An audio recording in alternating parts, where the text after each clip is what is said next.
Hello बच्चों, क्या हाल है। आज हम लोग चलते हैं कंपनी की तरफ। अब आप लोग भी बहुत दिन से इंतजार कर रहे थे कि सर आपने पार्टनरशिप के बारे में बता दिया, आप आपने नॉट फॉर प्रॉफिट ऑर्गेनाइजेशन के बारे में बता दिया, आप प्लीज़ हमें कंपनी के बारे में भी बता दो।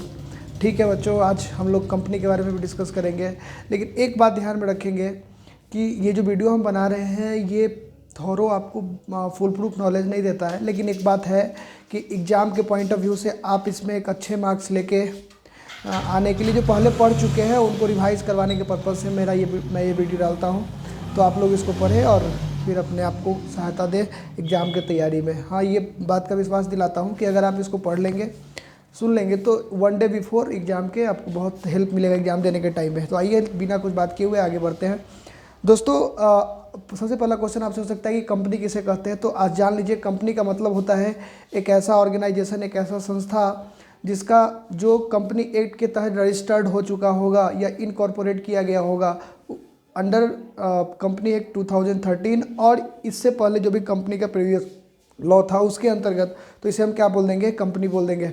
ठीक है दोस्तों, तो कंपनी रजिस्टर्ड अंडर या एनी ऑर्गेनाइजेशन रजिस्टर्ड या इनकॉर्पोरेटेड अंडर कंपनी एक्ट 2013 और any previous company law, then that organisation is known as what, company.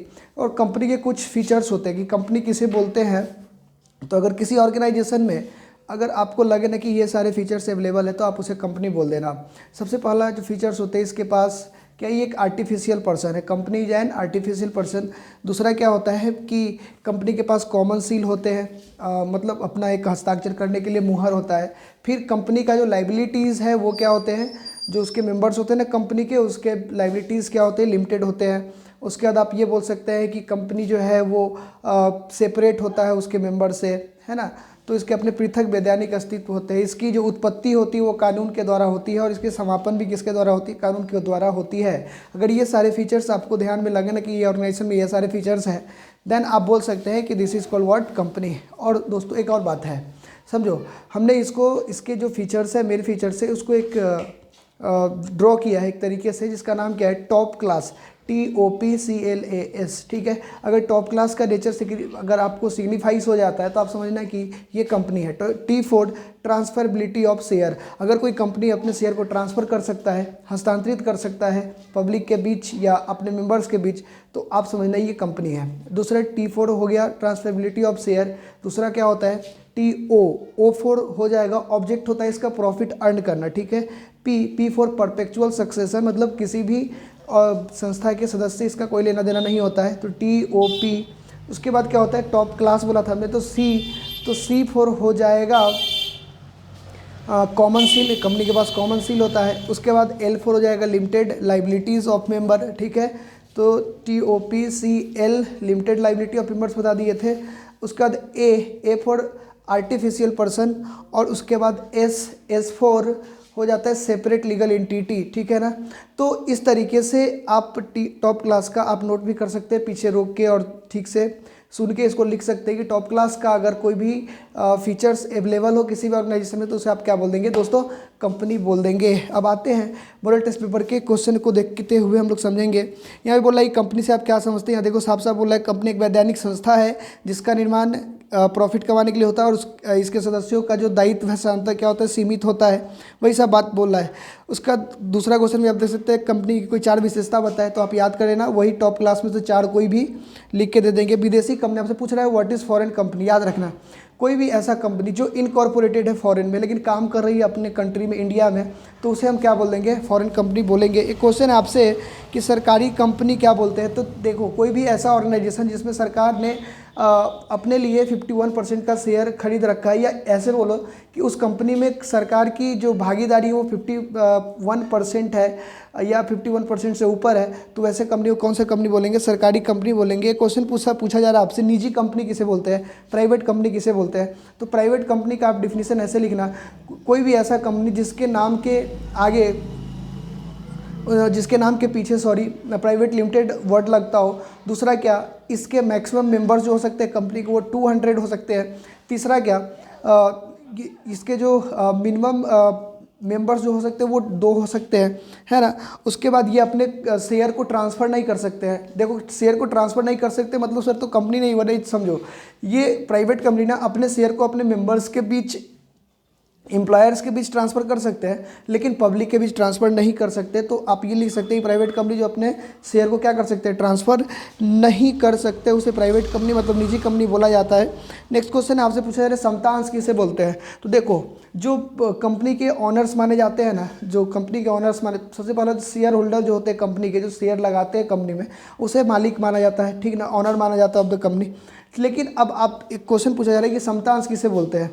Equity share का मतलब, what is the meaning of equity share. तो equity share का मतलब होता है कि वैसा शेयर जो क्या होता है ना कि उसको कंपनी के प्रॉफिट एंड लॉस दोनों में भाग लेना होता है, एक बात बोलना। दूसरा क्या, इसे जब कंपनी का लिक्विडेशन होगा, जब कंपनी बंद होगी, तो इसे बाद में पेमेंट किया जाएगा प्रेफरेंस शेयर होल्डर की अपेक्षा, और उसके बाद इसके पास वोटिंग राइट्स होते हैं। तो उसके बाद आप ये भी बोल सकते हैं कि इक्विटी शेयर होल्डर जो है वो क्या करते हैं कि एक सर्टेन प्रॉफिट एंड लॉस में शेयर रिसीव करते हैं। अगर ये सारे फीचर्स आपको दिखे ना तो आप बोल देना कि इक्विटी समता अंश है या इक्विटी शेयर है ना। उसका एक क्वेश्चन आपसे पूछा जा सकता है कि संचयी पूर्वाधिकार अंश मतलब कुमुलेटिव पूर्वाधिकार अंश किसे बोलते हैं। तो कुमुलेटिव मतलब क्या होगा कि जिसको पहले से प्राथमिकता दिया गया है। एक तो इक्विटी शेयर होल्डर, उसमें भी पहले उसको अगर पैसा मिलेगा, दूसरे कोई मतलब जो इक्विटी शेयर होल्डर है उससे पहले अगर पैसा मिलने का अधिकार है तो उसे क्या बोल देंगे, कुमुलेटिव प्रेफरेंस शेयर, ठीक है। अच्छा एक और भाई, इक्विटी शेयर होल्डर को बाद में डिविडेंड मिलता है किससे, प्रेफरेंस शेयर वाले से। तो प्रेफरेंस शेयर होल्डर वाले को क्या होगा, पहले मिल जाएगा इक्विटी शेयर होल्डर से, ठीक है। अब आपसे पूछा जा रहा है कि सार्वजनिक कंपनी का 2 विशेषता बता दो। सर प्राइवेट कंपनी तो बता दी है कि प्राइवेट कंपनी शेयर ट्रांसफर नहीं कर सकता है, मैक्सिमम 200 हो सकते हैं, है ना। लेकिन अब जो पब्लिक कंपनी है उसका क्या होगा, तो इसके मिनिमम जो होंगे सदस्य की संख्या वो कितने हो जाएंगे, 7, और अधिकतम पे कोई रोक नहीं है। तीसरा क्या, वो अपने पब्लिक को भी अपना शेयर क्या कर सकती है, ट्रांसफ़र कर सकती है। नेक्स्ट क्वेश्चन आपसे पूछा जा रहा है फिर से निजी कंपनी क्या है, तो आप वही आंसर लिखेंगे। उसके बाद फिर क्या बोला है कि से कंपनी जो कितने प्रकार के शेयर इशू कर सकते, तो कितने प्रकार के, 2 प्रकार के, एक कौन सा इक्विटी, दूसरा कौन सा प्रेफरेंस शेयर होता है। समता और पूर्वाधिकार अंश के बारे में आपसे पूछा जा रहा है दोस्तों। उसके बाद क्वेश्चन क्या हमको लगता है कि आपसे पूछा जा सकता है कि चुकता पूंजी क्या होता है, मतलब पेड अप कैपिटल क्या होता है। तो जितना अमाउंट जो कंपनी है ना अपना शेयर इशू करती है उसमें से जो शेयर कॉल्ड अप करती है, कॉल्ड अप में से जो शेयर उसको मिल जाता है, मतलब अल्टीमेटली ये समझो शेयर होल्डर से कंपनी को जो अमाउंट रिसीव हो जाता है that is called what, paid up capital, और चुकता पूंजी बोलते हैं। आपसे पूछा जाता है कॉल्ड अप कैपिटल किसको बोलते हैं। तो कॉल्ड अप कैपिटल मतलब क्या, जितना शेयर खरीदने के लिए पब्लिक रेडी है उसमें से कंपनी जितना मांग चुकी है पेमेंट करने के लिए उसे क्या बोल देते हैं, कॉल्ड अप शेयर बोला जाता है, ठीक है दोस्तों। अब आपसे क्वेश्चन पूछा जा सकता है कि what is non convertible preference share, और कन्वर्टेबल का मतलब क्या होता है, जब एक शेयर को किसी दूसरे चीज़ में कन्वर्ट कर सकते हैं, डिवेंचर में या किसी इक्विटी शेयर में, तो उसे कन्वर्टेबल बोल देंगे, कन्वर्टेबल प्रेफरेंस शेयर। और जो कन्वर्ट नहीं किया जा सकता, प्रेफरेंस से प्रेफरेंस ही रहेगा, तो उसे नॉन कन्वर्टेबल प्रेफरेंस शेयर बोला जाता है। बच्चों समझ में आ रहा है बात, बहुत आसान है ना। हाँ सर बहुत आसान है। एक क्वेश्चन है आपसे, अंशों का जब्ती क्या होता है। जब्ती का मतलब कहते हैं फॉरफिट होना। अब तो समझो फॉरफिट का कहानी कैसे चलता है। फॉरफिट का कहानी चलता है कि बच्चों जब जो कंपनी है वो अपना कॉल्ड अप करती है पैसा, और पब्लिक उसको एक सर्टेन टाइम के जो लिमिटेशन होते हैं उस टाइम तक अगर पे नहीं कर पाता, तो एक सर्टेन प्रक्रिया के बाद कंपनी क्या करती है, जो अमाउंट पहले कंपनी रिसीव कर चुकी है जिस पब्लिक से, ठीक है, वो अपने पास रख लेती है, और फिर क्या करती है ना कि जो शेयर पहले से इशू कर चुकी थी उस शेयर को कैंसिल भी कर देती है। तो इसे हम क्या बोल देते हैं, अंशों का जब्ती करें। मतलब क्या कि जब कंपनी पैसा मांगी और पब्लिक ने पेमेंट नहीं किया, तो जो कंपनी है वो पहले से पैसा अपने पास रखती है और उस पैसे को फिर बाद में वापस नहीं करती है, अपने पास ही रखती है, और उसके शेयर को मतलब पब्लिक के शेयर को कैंसिल भी कर देती है। दैट इज़ कॉल्ड अंशों का जब्तीकरण, मतलब फॉर फीचर ऑफ शेयर। ठीक है दोस्तों, समझ में आ रहा है बात। आगे क्वेश्चन क्या पूछ रहा है आपसे कि एक बात बताओ कि पूंजी संचय किसे कहते हैं। पूंजी संचय का मतलब क्या होता है, what is the mean by the capital reserve. Capital reserve का मतलब होता है कि जो भी कंपनी कैपिटल नेचर का बेनिफिट अर्न करेगा ना, जैसे सिक्योरिटी प्रीमियम रिसीव करना, अपने प्रोजेक्ट पर कोई भी अगर कैपिटल नेचर का जो भी संपत्ति है उसको बेच के प्रॉफिट होता है, तो जो भी कैपिटल लेजर का बेनिफिट होगा ना, उसे जिस खाता में ट्रांसफर करते हैं उसे कौन सा खाता बोलते हैं, बोलो कैपिटल रिजर्व अकाउंट बोला जाता है। Yes sir. उसके बाद आपसे क्वेश्चन क्या पूछा जा सकता है, सर क्या अग्रिम याचना क्या होता है? अग्रिम याचना मतलब क्या, कंपनी जितना पैसा मांगा उससे ज़्यादा जो लोग पे कर देते हैं, तो जो एक्सेस अमाउंट रिसीव करता है ना कंपनी, उसे क्या बोलते हैं, बोलो उसे बोलते हैं अग्रिम याचना या कॉल्स इन एडवांस बोला जाता है। दोस्तों एक बात और याद रखेंगे, जो कॉल्स इन एडवांस होता है ना, टेबल एफ के अनुसार कंपनी 12% क्या पे करती है, 12% इंटरेस्ट पे करती है, ठीक है ना। किस पे, कॉल्स इन एडवांस पे। और कॉल्स इन एरियर पे कंपनी कितना इंटरेस्ट चार्ज करती है, 10% चार्ज करती है। Yes sir. आपके बाद उसके बाद आपसे क्या क्वेश्चन पूछा जा सकता है, तो आपसे क्वेश्चन पूछा जाएगा, जो इंपॉर्टेंट क्वेश्चन है उसको हम देख लेते हैं, है ना, क्योंकि मेरे पास टाइम थोड़ा कम होता है।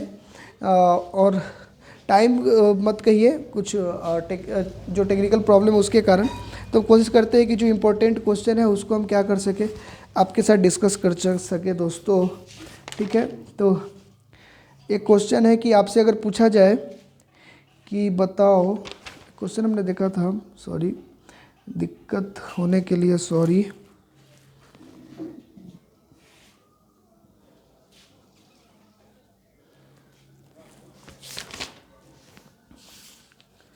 अच्छा, कंपनी के प्रमुख पड़ले कितने होते हैं, 3 होते हैं ना। एक मेमोरेंडम ऑफ एसोसिएशन, दूसरा आर्टिकल ऑफ एसोसिएशन, तीसरा प्रोस्पेक्टस। मेमोरेंडम ऑफ एसोसिएशन में कंपनी के ऑब्जेक्ट, उद्देश्य या उनके काम करने की जो एरिया होता है, उस पर अधिकार जो होता है, कर्तव्य होता है, कंपनी क्या क्या करेगी, वो सब बात लिखा होता है, उसे क्या बोलते हैं, ये मेन बुक होता, ये डॉक्यूमेंट होता है कंपनी के। दूसरा क्या, आर्टिकल ऑफ एसोसिएशन का मतलब क्या होता है कि जो ऑब्जेक्ट तय किए गए हैं उसको पूरा करने के लिए जो और सेक्शंस वगैरह बनाए जाते हैं, जो रूल्स रेगुलेशन बनाए जाते हैं, उसको आर्टिकल ऑफ एसोसिएशन बोलते हैं। और प्रोस्पेक्टस का मतलब क्या होता है, जब कंपनी अपना क्या बेचना चाहती है, शेयर बेचना चाहती है, तो जनता के बीच एक इन्विटेशन के रूप में जो पेपर इशू करती है उसे क्या बोल देते हैं, बोलो, दैट इज़ कॉल्ड प्रोस्पेक्टस, जिसमें कंपनी के सारे फीचर्स भी, प्रॉफिटेबिलिटी रेशियो वगैरह भी उसमें दिया होता है।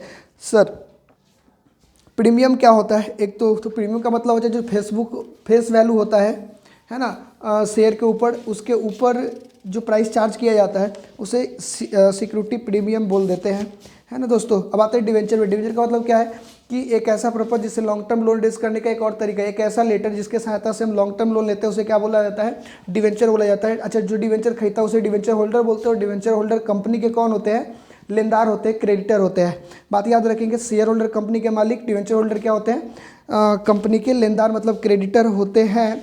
और आपसे क्वेश्चन ये भी पूछा जा सकता है कि कितने रेट से, मतलब एक सर्टेन रेट से क्या मिलता है डिवेंचर होल्डर को इंटरेस्ट, तो हाँ एक सर्टेन रेट से मिलता है। डिवेंचर होल्डर को कोई मतलब नहीं है कि कंपनी को प्रॉफिट हो रहा है कि लॉस हो रहा है दोस्तों, ठीक है। तो आज के लिए इतना ही रखते हैं, इशू ऑफ शेयर और इशू ऑफ डिवेंचर। इसका और कोशिश करते हैं कि और हो पाए तो हम डालेंगे, अदरवाइज़ आगे और अच्छे से तैयारी करें। और बेस्ट ऑफ लक दोस्तों, विद्यार्थियों, बच्चों। बस इससे हमें कोई बेनिफिट नहीं होता है, लेकिन हमारे अंदर एक खुशी होता है कि आप अच्छे से तैयारी करके जाएँ और एग्ज़ाम में लिख के लाएँ। Okay, bye bye, thank you.